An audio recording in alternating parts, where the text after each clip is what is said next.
এখানে নাকি পিনাকি ভট্টাচার্যের বিশাল প্রভাব ছিল। তো ওনার ব্যাপারে আমি খুব একটা মাথা ঘামাই নাই, কারণ উনি নিজেও তো আধা দেশি আধা বিদেশি।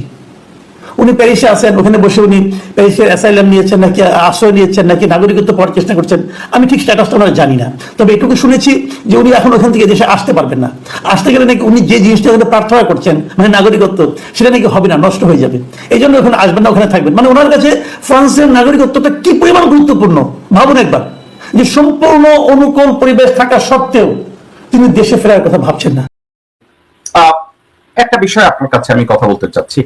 মাসুদ কামাল সাহেব, আপনি পিনাকি ভট্টাচার্যের কথা বলেছেন। আপনি বলেছেন যে উনি এই মুহূর্তে হাসিনার আমলে কথা বলতে পারতেন না, তো এই মুহূর্তে উনি চাইলে তো দেশে চলে আসতে পারেন, এবং আপনি বলছেন উনি এখন বাংলাদেশে আসতে পারবেন না কারণ উনি নাগরিকত্বের জন্য অ্যাপ্লাই করেছেন। প্রথম কথা, আপনি খুব একটা শিক্ষিত মানুষ না, কারণ শিক্ষিত মানুষ যদি হইতো তাহলে সাবজেক্টটাকে এভাবে বলতেন যে উনি, আমি জানি না ডক্টর পিনাকি ভট্টাচার্য ওখানে অ্যাসাইলাম করেছে না সিটিজেনশিপের জন্য অ্যাপ্লাই করেছে না অন্য কোনো বিষয়ে অ্যাপ্লাই করেছে, এ সম্পর্কে আমার কোনো ধারণা নাই। ওনার সাথে আমার কখনো এগুলো নিয়ে আলাপ আলোচনা হয় না এবং আমি জানি না। কিন্তু একটা বিষয়, এটা সত্যি, কোনো ব্যক্তি যদি বিদেশে পলিটিক্যাল অ্যাসাইলাম করে, হোয়েন তার অ্যাপ্লিকেশনটা পেন্ডিং থাকে, ওই মুহূর্তে সে দেশে যেতে পারে না।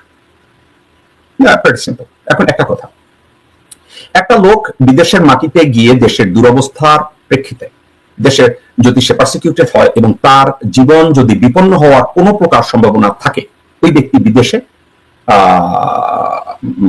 অ্যাসাইলাম করতে পারে। আপনাকে যদি ঠান্ডা মাথায় মাসুদ কামাল আপনাকে আমি বলি, 50-এর এবং 60-এর দশকে মোসাদ্দেক ফল করার পরে আয়াতুল্লাহ রুহুল্লাহ খোমেনি নিজে ফ্রান্সে গিয়ে পলিটিক্যাল অ্যাসাইলাম করেছে।